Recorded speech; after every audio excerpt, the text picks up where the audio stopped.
Mas vamos então para a meditação de hoje em Lucas capítulo 12, tá, meus queridos irmãos? E peço então que você, por favor, não fique apenas me ouvindo. Peço que você pegue, por favor, a sua Bíblia, amém? Pegue a sua Bíblia.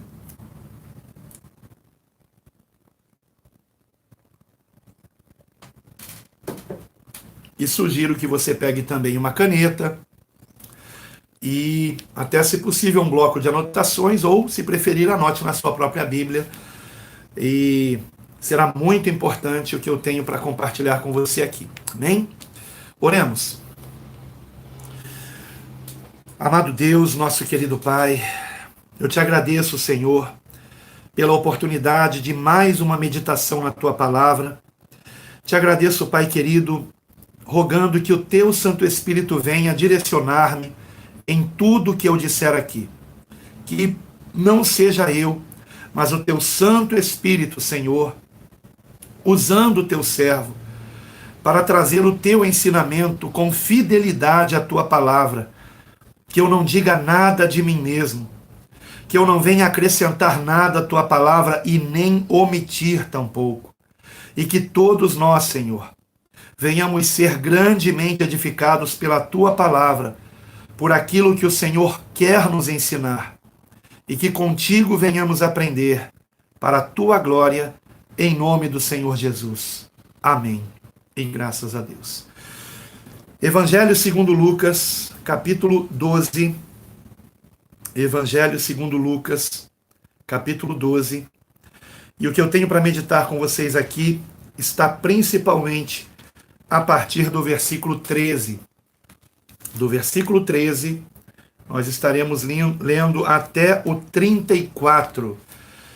É uma grande leitura e o título da live de hoje tem a ver com este trecho do capítulo 12 de Lucas. Eu peço que você preste o máximo de atenção, por favor.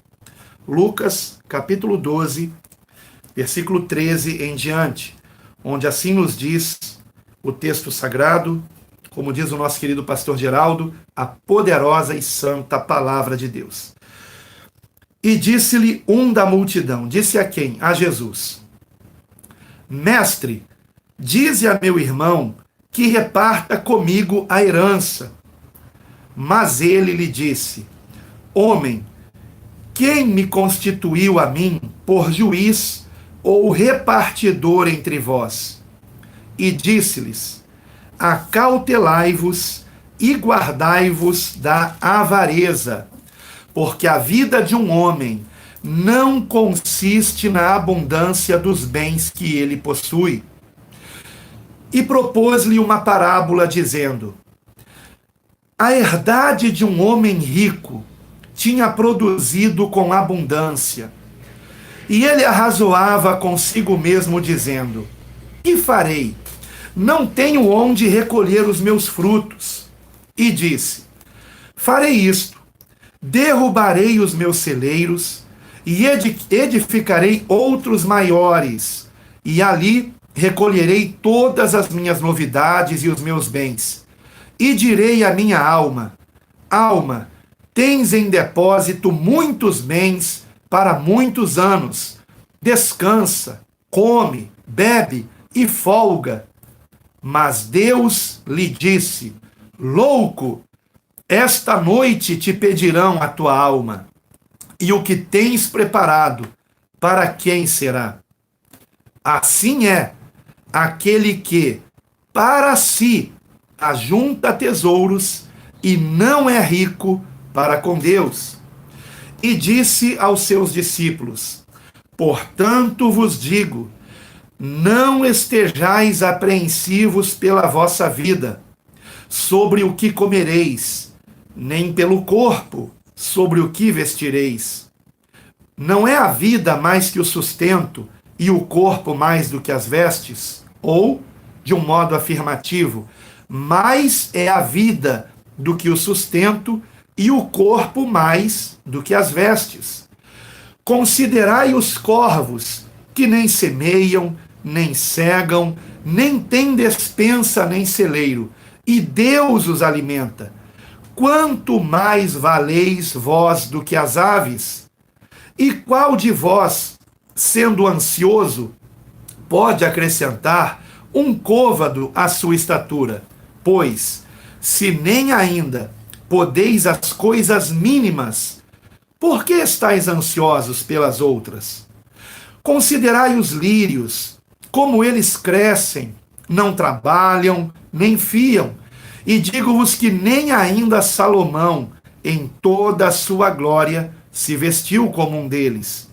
E, se Deus assim veste a erva que hoje está no campo e amanhã é lançada no forno, quanto mais a vós, homens de pequena fé. Não pergunteis, pois, que haveis de comer, ou que haveis de beber, e não andeis inquietos, porque as nações do mundo buscam todas essas coisas, mas vosso Pai sabe que precisais delas. Buscai antes o reino de Deus, e todas estas coisas vos serão acrescentadas. Não temais, ó pequeno rebanho, porque a vosso Pai agradou dar-vos o reino. Vendei o que tendes e dai esmolas. Fazei para vós bolsas que não se envelheçam, tesouro nos céus que nunca acabe, aonde não chega ladrão e a traça não rói. Porque onde estiver o vosso tesouro, ali estará também o vosso coração. Que mensagem maravilhosa, libertadora, importantíssima e urgente do nosso Senhor Jesus Cristo. Eu tenho uma pequena história para contar a respeito da leitura que nós acabamos de fazer. Eu tive a alegria de fazer a leitura desse texto. Deixa-me apenas aqui. Pronto, está aqui na tela. Por um retorno ao Evangelho de Cristo. Essa é a capa aqui do nosso site. Só um instante. Só um instante, irmãos. Espera aí, apertei errado. Só um instante. F11. Pronto, aqui. Eu quero deixar em destaque aqui a capa do nosso site, por um retorno ao Evangelho de Cristo, porque é isso que nós queremos, amém? Para a glória de Deus, está aqui escrito, por um retorno ao Evangelho de Cristo. E eu tenho uma história para contar a respeito desse capítulo 12 aqui de Lucas. Certa vez, numa quarta-feira, eu recebi uma ligação de um querido pastor, de um amigo, na verdade até, e esse mesmo pastor, ele foi um instrumento de Deus, juntamente com a sua esposa, certa vez, para ajudar a resolver um problema conjugal que eu estava tendo com a minha esposa. E eu, antes de tudo, eu quero dizer que eu sou muito, muito grato a esse irmão que pastoreia uma igreja próxima até aqui da nossa igreja aqui em São Gonçalo, e que é um pastor que eu tenho um carinho muito grande mesmo. E certa vez, depois de mais de um ano que eu não pregava na igreja desse pastor, eu recebo uma ligação dele, e nessa ligação ele me pediu socorro. Ele disse que no dia seguinte haveria um culto de campanha na igreja dele, coisa que nós não temos na nossa igreja, e que o pastor convidado para aquele culto não poderia ir. E outro pastor que ele pensou em convidar também não poderia ir. E aí ele se lembrou de mim. E sabendo da nossa amizade, e sabendo também que na nossa igreja o culto não é na quinta-feira, é na quarta-feira aqui em São Gonçalo, ele imaginou que eu poderia pregar lá no culto na igreja dele. E prontamente eu disse que sim, claro, né, eu posso sim atender o convite, será um prazer levar a palavra de Deus aí na igreja que o amado pastoreia, e pode contar comigo.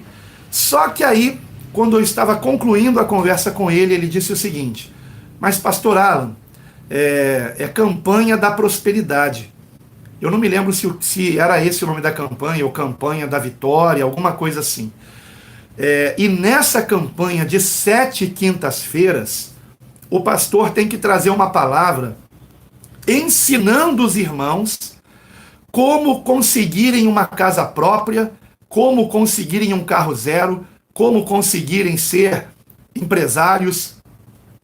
E na hora que ele falou aquilo, eu fui ficando irritado. Vocês já me conhecem, né? Alguns de vocês, pelo menos, que já me conhecem há mais tempo. E aí eu fiquei me segurando ali e eu ia dizer, não vou mais pregar então.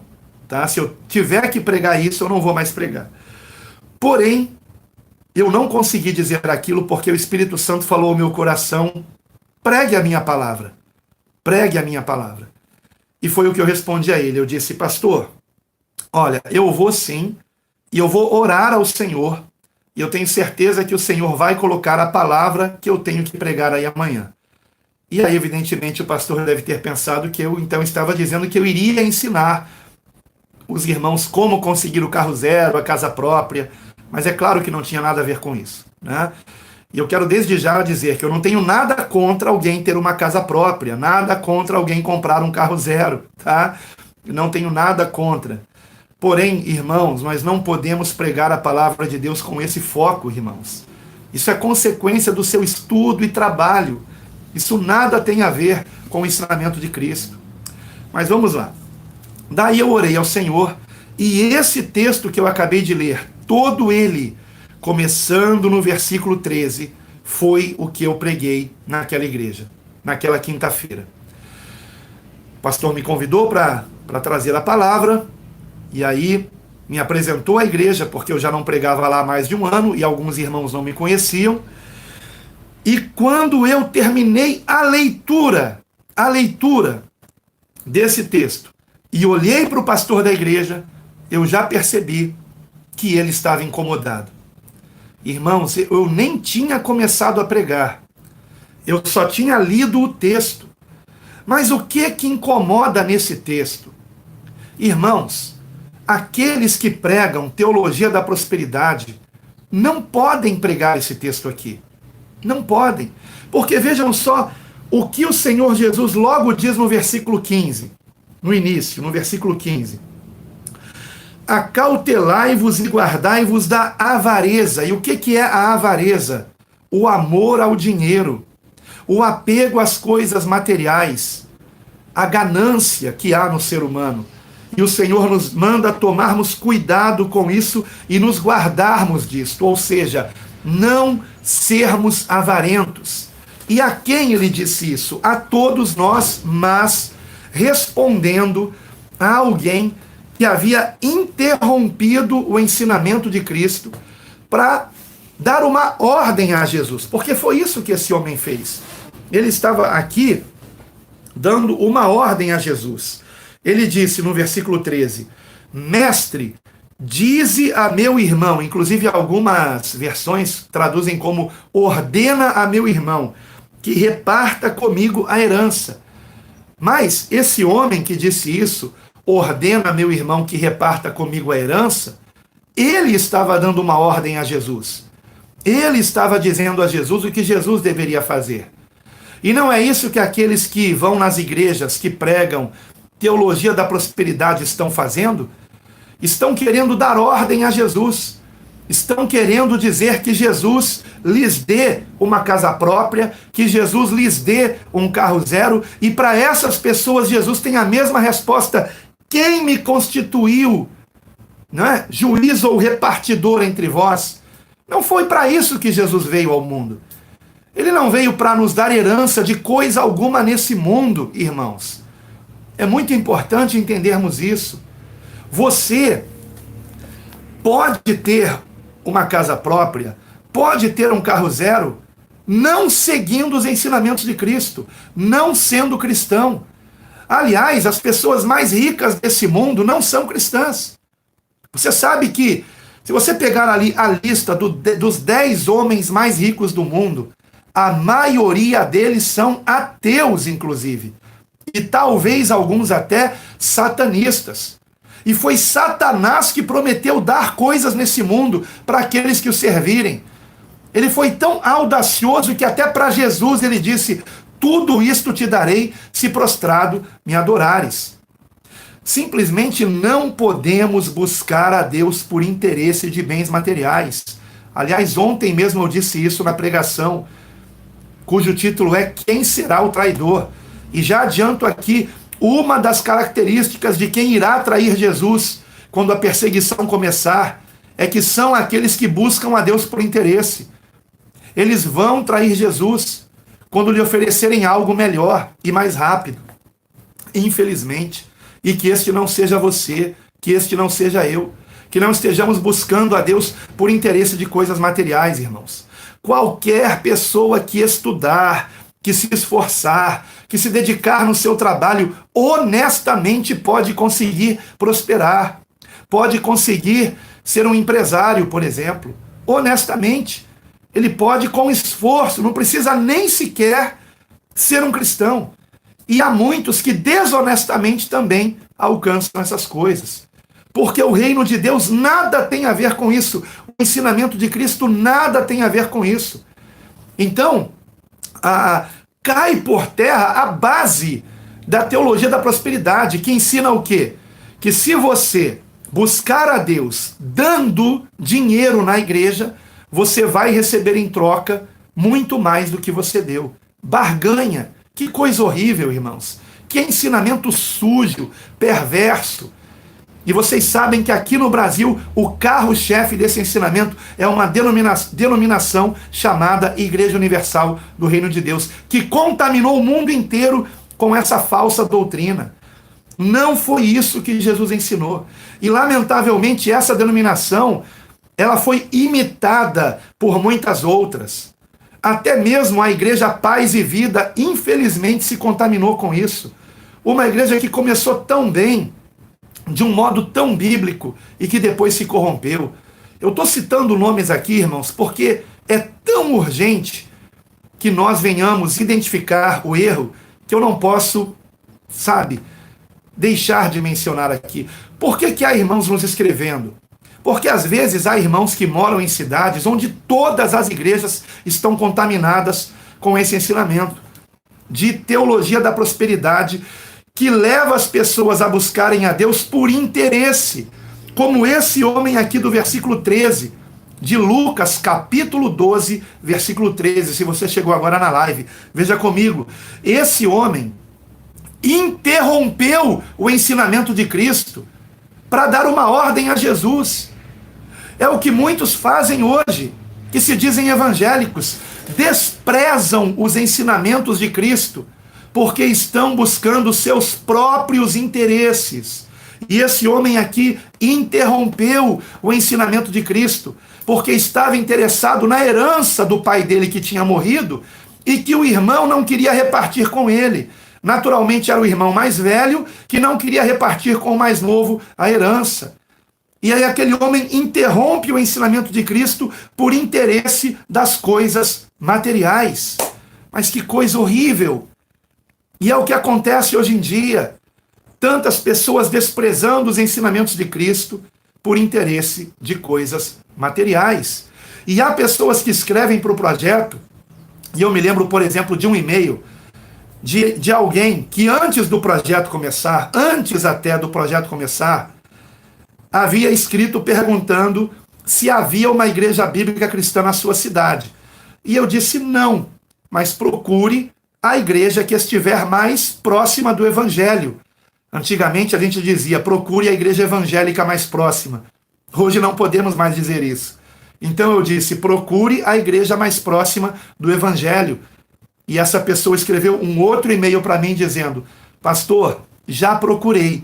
Aqui na minha cidade, que é uma cidade pequena, era uma cidade no sul do Brasil, aqui na minha cidade só existe, aí ela foi colocando o nome das igrejas, Igreja Universal, Igreja da Graça, Igreja Mundial, Igreja Plenitude, Igreja Renascer. São essas as igrejas que tem aqui. E, infelizmente, eu entendi por que essa irmã nos escreveu. Porque não havia nenhuma igreja que não estivesse ali com o ensinamento corrompido. Porque todas essas 5 que eu mencionei aqui, e posso acrescentar também a Paz e Vida e outras igrejas aí, têm um ensinamento corrompido, ensinamento de teologia da prosperidade. Até mesmo a de um pastor que no passado, quando ele tinha bigode, ele era bíblico. Ele era bíblico, embora ainda cobrasse dízimo, né? Essas coisas, mas no restante ele era muito bíblico. E ele também se corrompeu com a teologia da prosperidade. E eu testemunhei pessoalmente o dia que esse homem se corrompeu. Foi num congresso na comunidade da Zona Sul do Rio de Janeiro, num congresso do CIMEB. E eu estou falando de Silas Malafaia. Naquele congresso, Silas Malafaia, naquela época, ainda tinha o seu bigodão e pregava a palavra com fidelidade naquela época. E naquele congresso ele se corrompeu quando ele ouviu um norte-americano chamado Mike Murdock. E ele se corrompeu, e o Mike Murdock é muito persuasivo, e quase que eu me corrompi também. Eu cheguei a embarcar na teologia da prosperidade durante uns 6 meses, mais ou menos. Eu cheguei a ir por esse caminho, mas graças a Deus fui despertado a tempo. Louvado seja o Senhor. Fui despertado a tempo e voltei para a palavra. Mas infelizmente o Silas Malafaia, ele disse naquele congresso, no último dia do congresso, e eu, se não me engano, eu tenho isso gravado em fita cassete, tá? Que eu comprei as fitas cassetes do congresso e está lá em fita cassete. O Silas Malafaia dizendo o seguinte: olha o que ele disse, o Silas Malafaia: nunca ouvi um homem falar como esse homem. A partir de hoje, Mike Murdock será o meu mentor. E assim aconteceu. Irmãos, essa frase, nunca ouvi alguém falar como esse homem, está na Bíblia.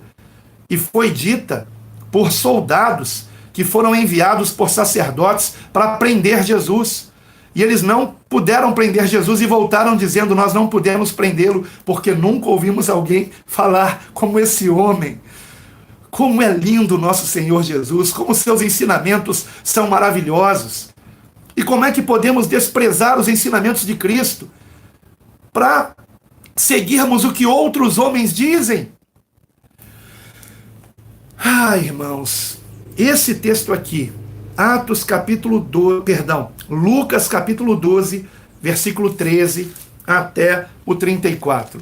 Leia esse texto para qualquer um que está enganado pela teologia da prosperidade. Não há como ele continuar nisso, porque Jesus é muito específico aqui. Versículo 15: acautelai-vos e guardai-vos da avareza, porque a vida de um homem não consiste na abundância dos bens que ele possui. Ou seja, em outras palavras, a vida não consiste em ter, a vida consiste em ser. E em sermos o quê? Uma nova criatura, em vivermos para a glória de Deus, em nos arrependermos de nossos pecados e nos enchermos do Espírito Santo e vivermos segundo os ensinamentos de Cristo, que foram tão bem explicados e aplicados pelos apóstolos, seja no livro de Atos, seja nas epístolas, que nos ensinam a viver nesse contexto que estamos da nova aliança. Porque somos salvos não mais pela lei de Moisés, somos salvos pela graça de Deus, por meio da fé que temos que ter em Cristo Jesus. Então, queridos irmãos, não seja enganado por essa teologia do ter, de buscar a Deus pelo ter. Não busque a Deus por interesse. Não estou dizendo que seja errado você orar por um emprego, orar até por uma promoção no seu emprego. Não estou dizendo que seja errado você orar por uma casa própria, por ter um seu carro. Não é errado, hoje em dia carro não é luxo mais, é necessidade. Para muitas pessoas é necessidade, para mim é, principalmente como pastor. Então, e missionário. Então, é uma necessidade, mas não busque a Deus por interesse nisso. Sabe, eu nem peço nada material. Irmãos, Deus sabe que é verdade. Eu nem me lembro quando foi a última vez que eu pedi a Deus alguma coisa material. Eu acho que a última vez que eu fiz essa oração foi há uns 12 anos atrás, mais ou menos. Há uns 12 anos atrás.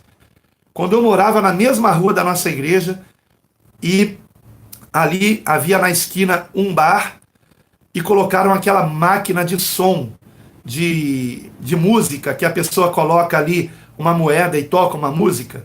Colocaram aquela maldita máquina ali naquele bar, e aquele bar começava no final de semana, sexta, sábado e domingo, o dia inteiro tocando música alta naquele bar, e como se não bastasse, a padaria do outro lado da rua colocou também uma máquina daquela, e aí ficava competindo um lugar com o outro, com aquelas máquinas ali de música, e teve um domingo que eu estava preparando, tentando preparar a palavra, era de tarde, e eu me lembro que eu dobrei o meu joelho, e eu orei, e eu disse: Senhor, eu não aguento mais estar no meio desse barulho todo, por mais que eu feche a janela, esse barulho, Senhor, me socorre, me tira daqui.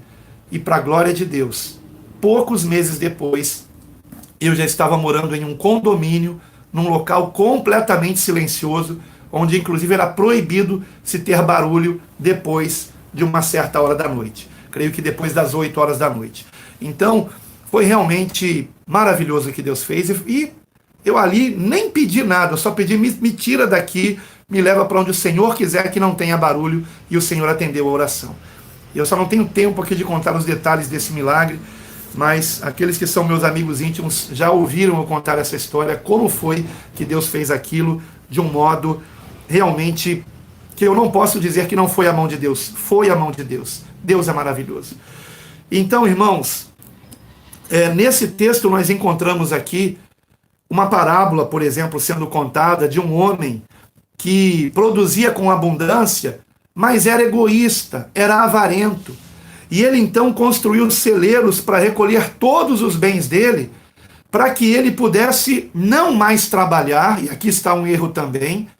Eu já disse aqui, volto a repetir: trabalho é bênção de Deus. Trabalho não é maldição.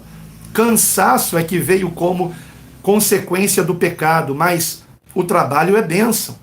Então o Senhor espera que venhamos trabalhar até para que tenhamos o que repartir com o próximo. Tá? O trabalho não deve ser por uma motivação egoísta. Deixe-me ver se eu encontro aqui esse ensinamento de Paulo em uma de suas epístolas. E deixe-me ver aqui se é na epístola aos Efésios que Paulo diz isso, que eu creio que sim. Isso. Veja o que Paulo diz em Efésios 4, versículo 28. Aquele que furtava, não furte mais, antes trabalhe, fazendo com as mãos o que é bom, para que tenha o que repartir com o que tiver necessidade. Então nós trabalhamos para quê? Para que tenhamos o que repartir. Não é para nós guardarmos egoisticamente, irmãos. É para que venhamos compartilhar com quem precisar de ajuda.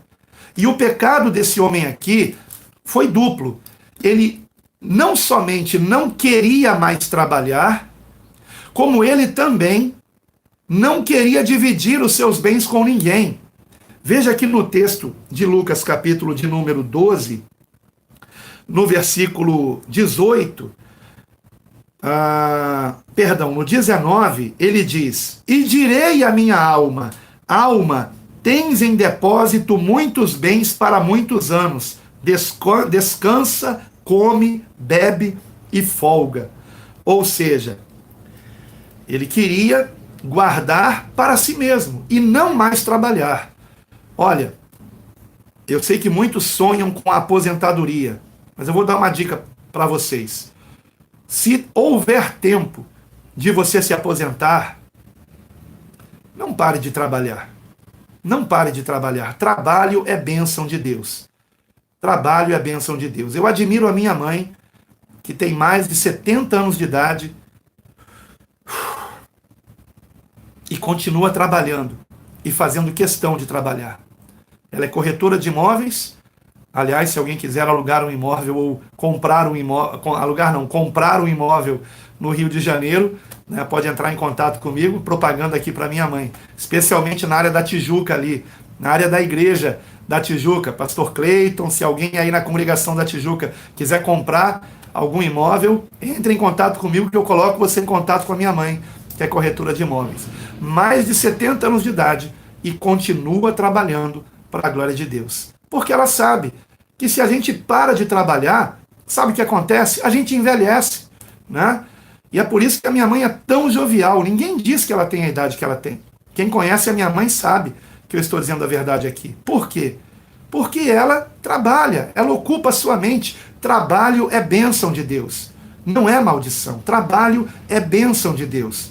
Então, se você vier a se aposentar, não pare de trabalhar. Ou então, trabalhe completamente voltado para a obra de Deus. Se dedique à obra de Deus. Seja um ganhador de alma, seja um missionário, como eu estou fazendo, né, para a glória de Deus. Aliás, a minha vida há muitos anos é trabalhar só na obra pela fé. É como eu tenho trabalhado. A obra de Deus é trabalho também. Por isso o Senhor disse: rogai ao Senhor da seara que mande trabalhadores para a sua seara, né?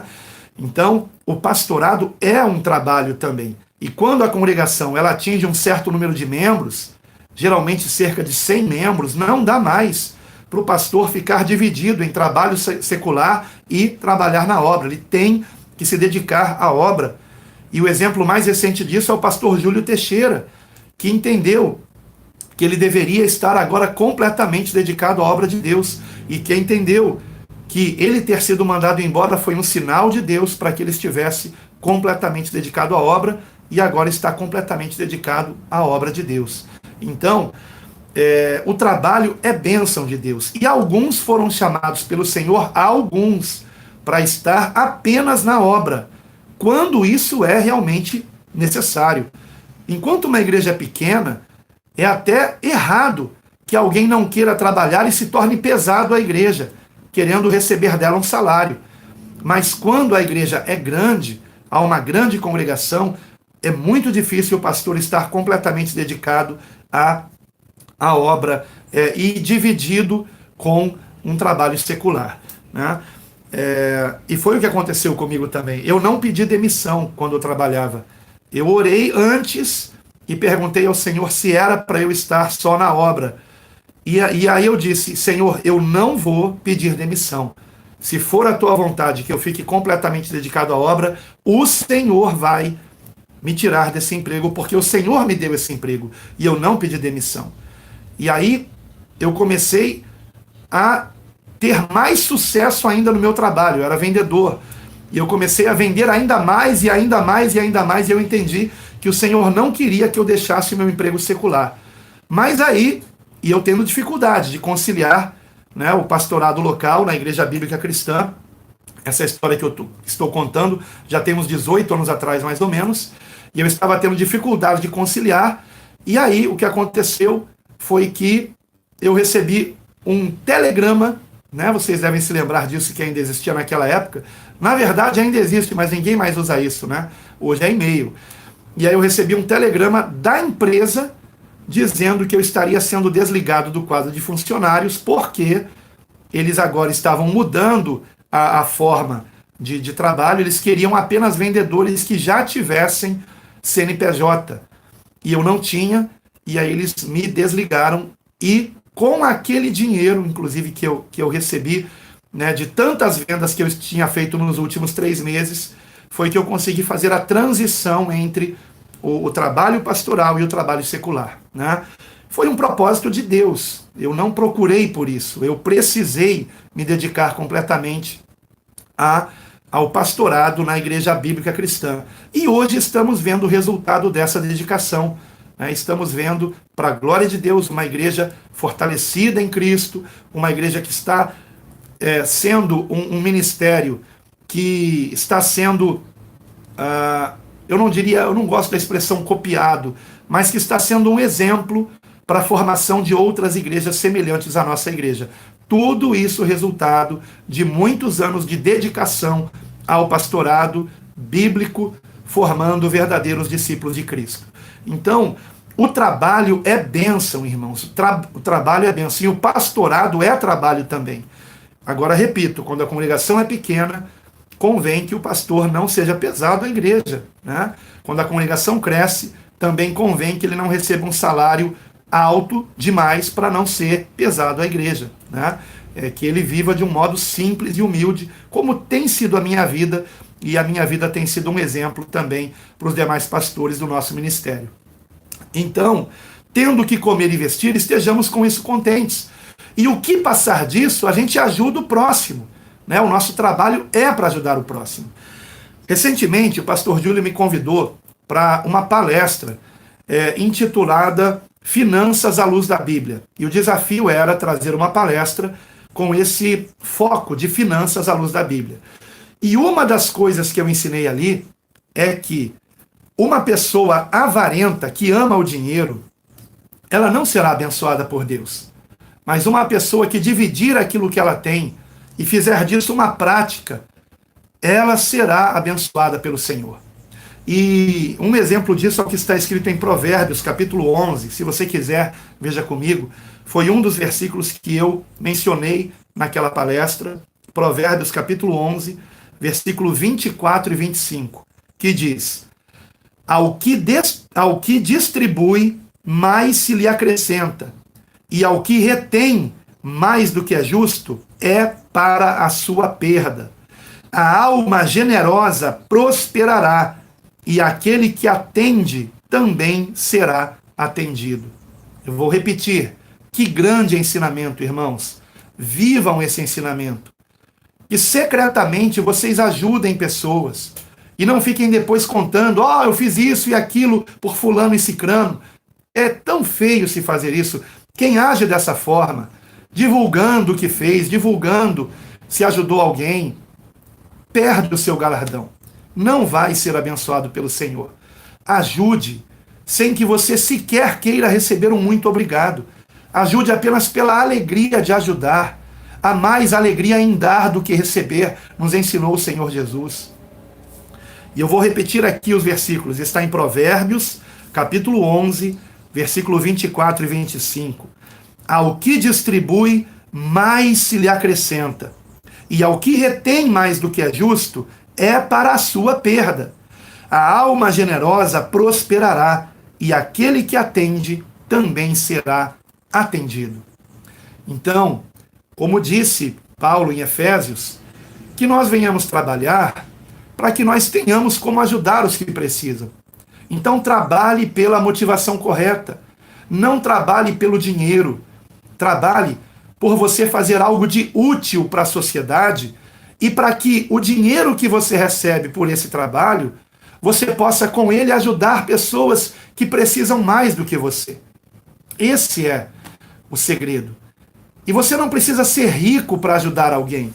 Irmãos, uma coisa que eu descobri no Projeto Amor, e o Projeto Amor é um projeto que começou no nosso ministério antes até de que eu fosse pastor, antes até de que houvesse esse ministério Igreja Bíblica Cristã.